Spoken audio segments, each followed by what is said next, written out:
This video covers everything that we did in class today in 8th grade honors math. This learning target says, I can define the solution to an equation. And today's lesson is going to be focused on that phrase, solution to an equation. Please meet me on slide 2 of your class kick.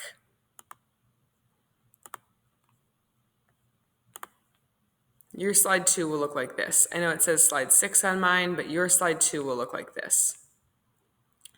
So we're going to actually skip 12.1 if you were absent, and we're going to go ahead and move straight to 12.2. 12.2, apples and oranges. At the corner produce market, apples cost $1 each, and oranges cost $2 each. It says, find the cost of 6 apples, and this is the number 2 oranges. Find the cost of 4 apples and 4 oranges, 5 apples and 4 oranges, and 8 apples and 2 oranges. Go ahead and pause this video and answer just question 1. So pause the video and answer just question 1.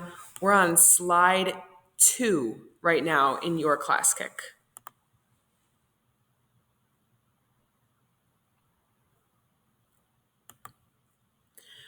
Okay, so you should have answered question 1 on your own, and you might have started to notice some sort of pattern or just a consistent way that you could determine these answers. We know that 6 apples cost $1 each, so I'm multiplying 6 times 1, and then we know that 2 oranges cost $2 each, so 6 times 1 and 2 times 2 for a total of $10. In the next question, this time we have 4 apples, so 4 times 1, and 4 oranges, so 4 times 2, and that gives us a total of $12. In C, we've got 5 apples, so 5 times 1, plus 4 oranges, so 4 times 2, and that's going to give us a total of $13. And then finally, we have 8 apples, so 8 times 1, and 2 oranges, so again, 2 times 2, and that's going to give us another total of $12. And so you can see that in these problems, we're simply multiplying the cost of the apples, which is $1. And so for each question, we multiplied the number of apples we had times $1.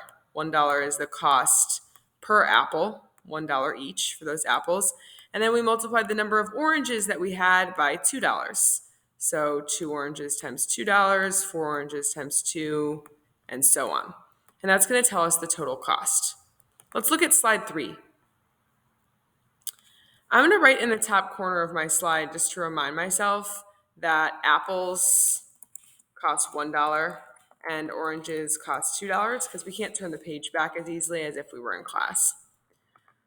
So I know that apples cost $1 and oranges cost $2, and question 2 says that Noah has $10 to spend at the produce market. Can he buy 7 apples and 2 oranges? Well, we know that 7 apples is going to cost $1 each, plus 2 oranges, which will cost $2 each. So what happens? Can he buy 7 apples and 2 oranges?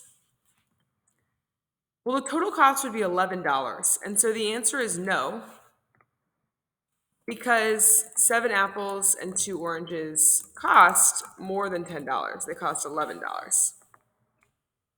But there are a lot of ways that Noah can spend all of his $10. And question 3 asks, what combination of apples and oranges can Noah buy if he spends all of his $10? So what this means is if he spends exactly $10, how many apples and how many oranges could he buy? There's a bunch of combinations. I want you to pause this video and try question 3.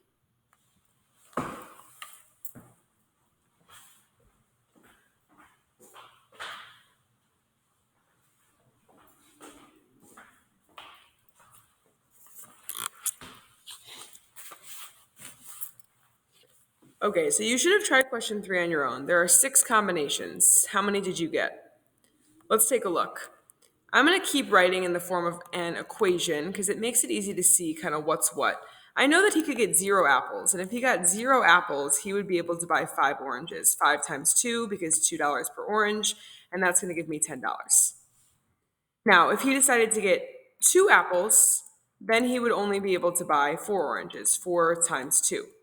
And that is equal to $10. Notice that Noah buying 1 apple is not an option because if he buys 1 apple, it will cost $1. and then he won't be able to spend exactly $10, because if he spends $1, he'll have 9 left over, and so then he can't buy a whole number of oranges. If he buys 4 apples, then he can buy 3 oranges, so 3 times 2, and that's equal to $10. And then there are actually 3 more combinations. He can buy 6 apples, again, $1 each, plus 2 oranges, so that's $10. He can buy 8 apples, $1 each, and then only 1 orange, and again, that's $10. And then he could get 0 apples. And if he got 0 apples, or he could get 0 oranges, I'm sorry. And in that case, he could get 10 apples. And so those are your combinations. And the way that I've written out these equations, I simply have the number of apples. I'll highlight the number of apples in red, the number of apples. And I am multiplying the number of apples times 1, because apples cost $1.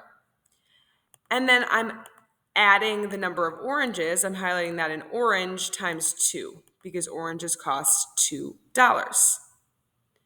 So 4 says, write an equation. Use 2 variables to write an equation that represents $10 combinations of apples and oranges. Be sure to say what each apple means, what each variable means. Let's go ahead and use the variable A for apples. And let's use R for the number of oranges. And I want you to go ahead and pause this video and try question 4. How could you write an equation to represent what we have going on up here? Pause the video and try an equation.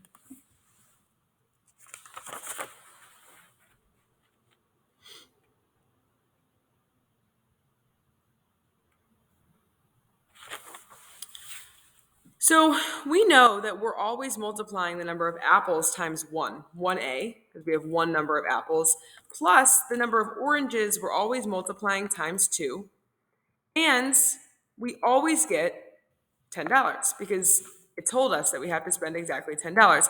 And we can simplify this equation to just be a plus 2r, because when there's a 1 there, we don't really need the coefficient. And so this, highlighted in yellow, is my equation to represent this situation.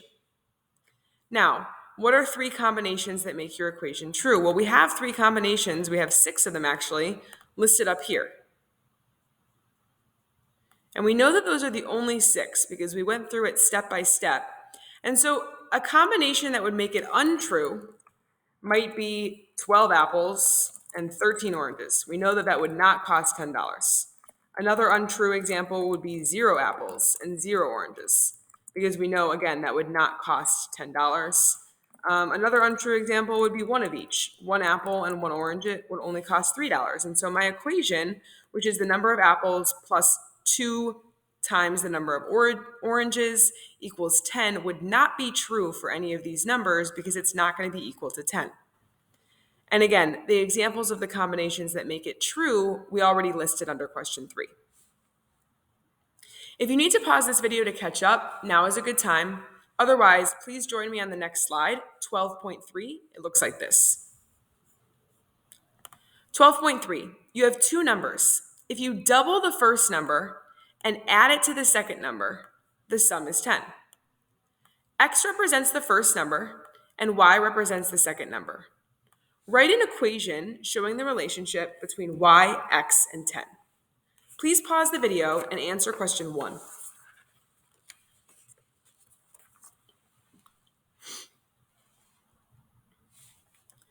Okay, so we know we're doubling the first number, which is x, which means we have 2x, because x is being doubled, and then we're adding it to y, because we're adding it to the second number, and our answer is 10. It's going to be equal to 10.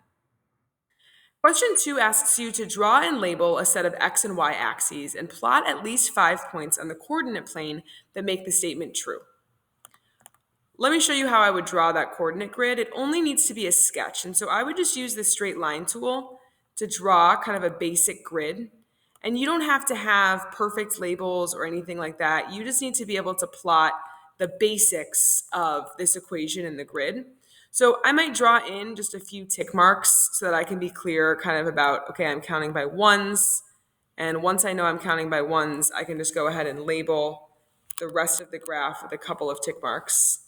I'm going to just draw in a few tick marks here. And then I'll count by ones on the y-axis too.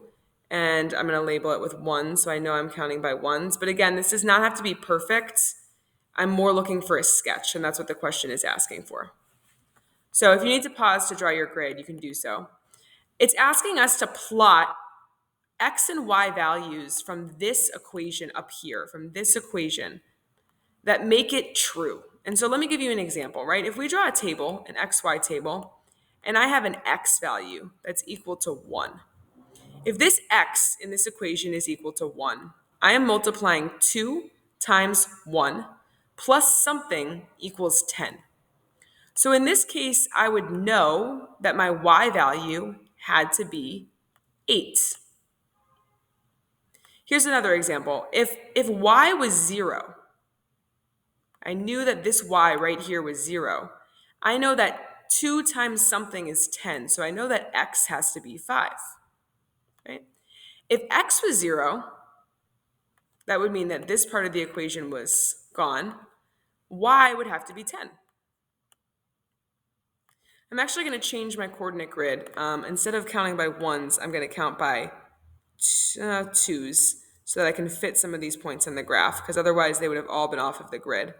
And let's see, I have 1, 8, so that's going to be right about here. Let me plot in a different color. 1, 8 would be right about here. I've got over 5 and then up and down 0. And then I have 0, 10, which would be right about here. And I can sketch a line through these points. And so what you might notice about these points from this equation is that the points that make this equation true form a line. In question 3, you need to list 10 points that do not make the statement true, and using a different color, plot each point in the same coordinate grid. What do you notice about these points compared to your first set? So go ahead and pause this video and answer question 3.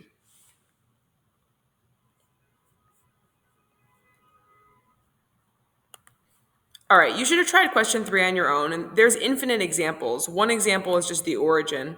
A point at the origin, 0, 0, is not on the graph. And if I plot it here, it does not fall along the line.